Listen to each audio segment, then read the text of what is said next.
Guarantee guarantee guarantee ಸುದ್ದಿ ಖಚಿತ ನ್ಯಾಯ ನಿಶ್ಚಿತ ನೀವು ನೋಡ್ತಾ ಇದ್ದೀರಾ ಗ್ಯಾರಂಟಿ ನ್ಯೂಸ್ ನಾನು ರಾಮ್ ಬಡ್ಗೆ ರಾಜ್ಯದಲ್ಲಿ ಮೈತ್ರಿ ಖೇಲ್ ಖತಮ್ ನಾಟಕ್ ಬಂದ್ ಅನ್ನೋ ಚರ್ಚೆ ಶುರುವಾಗುತ್ತಿದೆ 6 ತಿಂಗಳಿಗೆ ದಳ ಕಮಲ ಮೈತ್ರಿ ಭಂಗವಾಗುವಂತ ಎಲ್ಲ ಸಾಧ್ಯತೆಯೂ ಕೂಡ ಕಂಡು ಬರ್ತಾ ಇದೆ ಜೆಡಿಎಸ್ಗೆ ಡಿವೋರ್ಸ್ ನೀಡೋದಕ್ಕೆ ಕಮಲ ಪಡೆ ಮುಂದಾಗಿದೆ ಅನ್ನೋ ಮಾಹಿತಿ ಲಭ್ಯವಾಗ್ತಾ ಇದೆ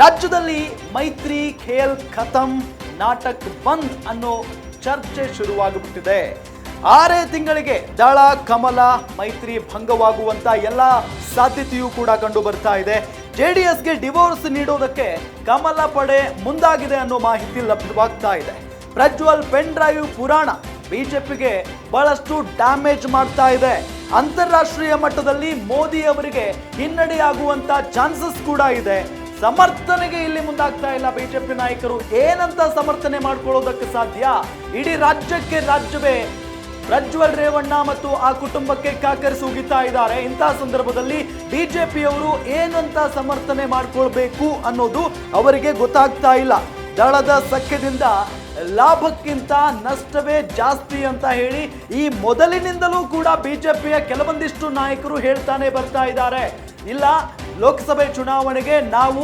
ದಳಪತಿಗಳ ಜೊತೆಗೆ ಅಥವಾ ಜೆಡಿಎಸ್ನ ಜೊತೆಗೆ ಮೈತ್ರಿ ಮಾಡ್ಕೊಳ್ಳೋಣ ಒಳ್ಳೆಯದಾಗುತ್ತೆ ಅಂತ ಹೇಳಿ ಒಂದು ಬಿಜೆಪಿಯ ಒಂದು ಬಳಗ ಹೇಳ್ತಾ ಇತ್ತು ಮತ್ತೊಂದು ಬಳಗ ಬೇಡ ಜೆಡಿಎಸ್ನ ಜೊತೆಗೆ ಸಖ್ಯ ಬೆಳೆಸೋದು ಬೇಡ ಅಂತ ಹೇಳಿ ಹೇಳ್ತಾ ಇದ್ರು ಇದೆಲ್ಲದರ ನಡುವೆ ಇಂಥ ಒಂದು ಪ್ರಕರಣ ಬಂದ ಬಳಿಕ ಬೆಳಕಿಗೆ ಬಂದ ಬಳಿಕ ಬಿಜೆಪಿಯ ಕೆಲವೊಂದಿಷ್ಟು ನಾಯಕರು ಗರಂ ಆಗ್ಬಿಟ್ಟಿದ್ದಾರೆ ನಾವು ಮೊದಲೇ ಹೇಳಿರ್ಲಿಲ್ವಾ ಜೆಡಿಎಸ್ ಸವಾಸ ಬೇಡ ಅಂತ ಹೇಳಿ ಈಗ ಅನುಭವಿಸಿ ಅಂತ ಹೇಳಿ ಕೆಲವೊಂದಿಷ್ಟು ಬಿಜೆಪಿ ನಾಯಕರು ಮಾತನಾಡ್ತಾ ಇದ್ದಾರೆ ಇನ್ನು ಆರ್ ಅಶೋಕ್ ಅವರಂತೂ ಯಾಕೋ ಗೊಂದಲದಲ್ಲಿದ್ದಂಗೆ ಕಾಣಿಸ್ತಾ ಇದೆ ಯಾವ ಕಡೆಗೆ ನಿಲುವನ್ನ ತಿಳಿದುಕೊಳ್ಬೇಕು ಅನ್ನೋದು ಗೊತ್ತಾಗ್ತಾ ಇಲ್ಲ ಚುನಾವಣೆ ಬಳಿಕ ಮೈತ್ರಿಗೆ ಟಾಟಾ ಗುಡ್ ಬೈ ಹೇಳುವಂತ ಎಲ್ಲ ಸಾಧ್ಯತೆಯೂ ಕೂಡ ಇದೆ ಮೈತ್ರಿ ಅಂತ್ಯದ ಬಗ್ಗೆ ಆರ್ ಅಶೋಕ್ ನಿನ್ನೆ ಮುನ್ಸೂಚನೆಯನ್ನ ಕೊಟ್ಟಿದ್ದಾರೆ ವಿಪಕ್ಷ ನಾಯಕ ಆರ್ ಅಶೋಕ್ ಈ ಮೈತ್ರಿ ಬಗ್ಗೆ ಮಾತನಾಡಿದ್ದಾರೆ ಮುನ್ಸೂಚನೆಯನ್ನ ಕೊಟ್ಟಿದ್ದಾರೆ ಚುನಾವಣೆ ಆಗಲಿ ಅಂತ ಹೇಳಿ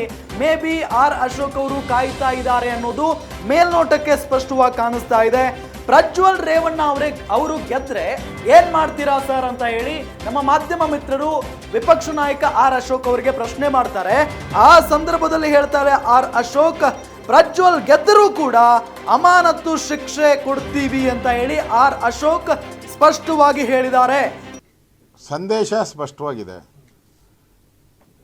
ಅವರು ಟಿಕೆಟ್ ಕೊಟ್ಟಾಗ ಅವರೇ ಹೇಳಿದಾರಲ್ಲ ವಿಷನ್ ಇದೆ ಅಂತ ಹೇಳಿ ಆ ವಿಷನ್ 5 ವರ್ಷ ಅವರ MP ಇದ್ರಲ್ಲ ಅವಾಗ ತೋರಿಸಿದ್ದಾರೆ ಆ ವಿಷನ್ ಎಲ್ಲ ನಾವು ಟಿಕೆಟ್ ಇನ್ನೂ ಗೆದ್ದಿಲ್ಲ ನಮ್ಮದು ಗೆದ್ದರೆ 5 ವರ್ಷ ನಮ್ಮದು ವಿಷನ್ ಇರ್ತೈತೆ ಅಲ್ಲಲ್ಲ ಮೈತ್ರಿ ಅದೇ ಮೈತ್ರಿ ಮಾಡ್ಕೊಂಡು ಟಿಕೆಟ್ ಇನ್ನೂ ಗೆದ್ದೇ ಇಲ್ಲಲ್ಲ ಅಲ್ಲಲ್ಲ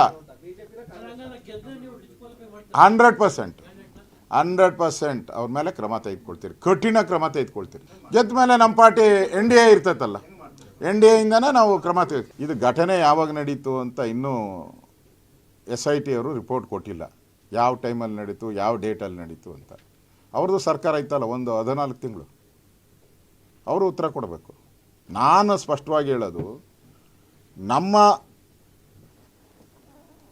ಇವಾಗಿನ ಏನು ಹೊಂದಾಣಿಕೆ ಇದೆ ಆ ಹೊಂದಾಣಿಕೆಯಲ್ಲಿ ಅವ್ರು ಗೆದ್ದಿಲ್ಲ ಅನ್ನೋದನ್ನು ಹೇಳ್ತಾ ಇದ್ದೀನಿ ಅಷ್ಟೇ ನಮ್ಮ ಹೊಂದಾಣಿಕೆಯಲ್ಲಿ ಅವ್ರು ಇನ್ನೂ ಗೆದ್ದಿಲ್ಲ ಗೆದ್ದಿರೋದು ಅವರ ಹೊಂದಾಣಿಕೆಯಲ್ಲಿ ಅದರಿಂದ ಏನೇ ರೆಸ್ಪಾನ್ಸಿಬಿಲಿಟಿ ಅವ್ರದ್ದು ರೆಸ್ಪಾನ್ಸ್ ಈಗ ಅಲ್ಲ JDS ಅವರು ಈಗಾಗಲೇ ಅವ್ರನ್ನ ಪಾರ್ಟಿಯಿಂದ ಸಸ್ಪೆಂಡ್ ಮಾಡಿದ್ದಾರೆ JDS ಅವರು ಅವರ ಕ್ರಮ ಏನಿದೆ ತೆಗೆದುಕೊಂಡಿದ್ದಾರೆ ಮುಂದೆ ಅವರು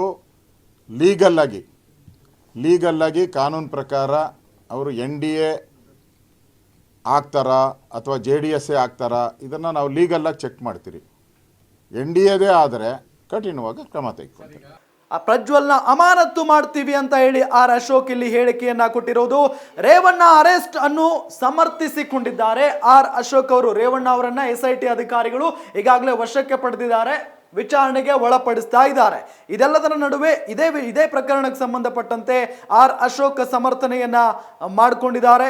ಚುನಾವಣೆಗೂ ಮುನ್ನ ದೇವೇಗೌಡರ ನಿವಾಸವೇ ಪವರ್ ಸೆಂಟರ್ ಆಗಿತ್ತು. ಪವರ್ ಸೆಂಟರ್ ಆಗಿದೆ ಕೂಡ. ಈಗಲೂ ದೊಡ್ಡಗೌಡರ ನಿವಾಸಕ್ಕೆ ಬಿಜೆಪಿ ನಾಯಕರು ಸಾಲಾಗಿ ಭೇಟಿ ನೀಡ್ತಾ ಇದ್ರು.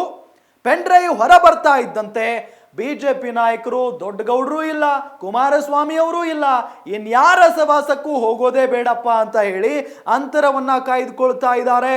ದೇವೇಗೌಡರ ನಿವಾಸದತ್ತ ಬಿಜೆಪಿಯ ಯಾವೊಬ್ಬ ನಾಯಕರು ಕೂಡ ಸುಳಿದಾಡ್ತಾ ಇಲ್ಲ. ನೋಡಿ ಹೇಗಾಗ್ಬಿಟ್ಟಿದೆ ಅಂತ ಅಂದ್ರೆ ಉಗಳಂಗೂ ಇಲ್ಲ ನುಂಗಂಗೂ ಇಲ್ಲ ಅಂತ ಪರಿಸ್ಥಿತಿ ಬಿಜೆಪಿ ನಾಯಕರದ್ದಾಗ್ಬಿಟ್ಟಿದೆ. ಚುನಾವಣೆಗೂ ಮುನ್ನ ಎಲ್ಲವೂ ಕೂಡ ಸರಿ ಇತ್ತು. ಈಗ ನಾಳೆ ಉತ್ತರ ಕರ್ನಾಟಕ ಭಾಗದ 14 ಕ್ಷೇತ್ರಗಳಿಗೆ ಚುನಾವಣೆ ನಡೆಯುತ್ತೆ, ಅದು ಬೇರೆ ವಿಚಾರ. ಆದರೆ ಈ ಒಂದು ಭಾಗದಲ್ಲಿ ಚುನಾವಣೆ ಏನು ನಡೀತಲ್ಲ, ಆ ಸಂದರ್ಭದಲ್ಲಿ ಏನಾದರೂ ಈ ಪೆನ್ ಡ್ರೈವ್ ಹಗರಣ ಹೊರಗಡೆ ಬಂದಿದ್ರೆ ಬಿಜೆಪಿಗೆ ದೊಡ್ಡ ಮಟ್ಟದಲ್ಲಿ ಹೊಡೆತ ಬೀಳುವಂತ ಎಲ್ಲ ಸಾಧ್ಯತೆಯೂ ಕೂಡ ಇತ್ತು. ಈಗ ಮುಜುಗರವನ್ನ ಅನುಭವಿಸ್ತಾ ಇದೆ ಬಿಜೆಪಿ.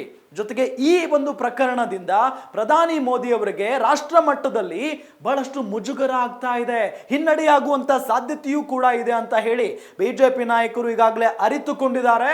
ಜೊತೆಗೆ ಇವರ ಸಖ್ಯವನ್ನ ಆದಷ್ಟು ಬೇಗ ಕಳೆದುಕೊಳ್ಬೇಕು ಅನ್ನೋ ನಿರ್ಧಾರಕ್ಕೆ ಬಿಜೆಪಿ ನಾಯಕರು ಬಂದಂತೆ ಕಾಣಿಸ್ತಾ ಇದೆ. ಅದಕ್ಕೆ ಪುಷ್ಟಿ ನೀಡುವಂತೆ ನಿನ್ನೆ ಆರ್ ಅಶೋಕ್ ಅವರ ಹೇಳಿದಂತ ಮಾತು, ಅಂದ್ರೆ ಸಮರ್ಥನೆ ಮಾಡ್ಕೊಳ್ಳೋದಕ್ಕೆ ಆಗ್ತಾ ಇಲ್ಲ ನಮ್ಮ ಕೈಯಿಂದ. ಜೊತೆಗೆ ಈ ಚುನಾವಣೆಯಲ್ಲಿ ಪ್ರಜ್ವಲ್ ಗೆದ್ರೆ ಅವರನ್ನ ಅಮಾನತು ಮಾಡ್ತೀವಿ ಅಂತ ಕೂಡ ಆರ್ ಅಶೋಕ್ ಹೇಳಿಕೆಯನ್ನ ಕೊಟ್ಟಿದ್ದಾರೆ. ಅಂದ್ರೆ ಬಹಳ ಸ್ಪಷ್ಟ, ಚುನಾವಣೆ ಮುಗಿಯೋದನ್ನೇ ಬಿಜೆಪಿ ನಾಯಕರು ಕಾಯ್ತಾ ಇದ್ದಾರೆ.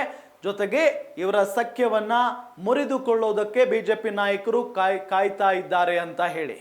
ನೋಡ್ತಾ ಇರಿ ಗ್ಯಾರಂಟಿ ನ್ಯೂಸ್. ಗ್ಯಾರಂಟಿ ನ್ಯೂಸ್, ಸುದ್ದಿ ಖಚಿತ, ನ್ಯಾಯ ನಿಶ್ಚಿತ.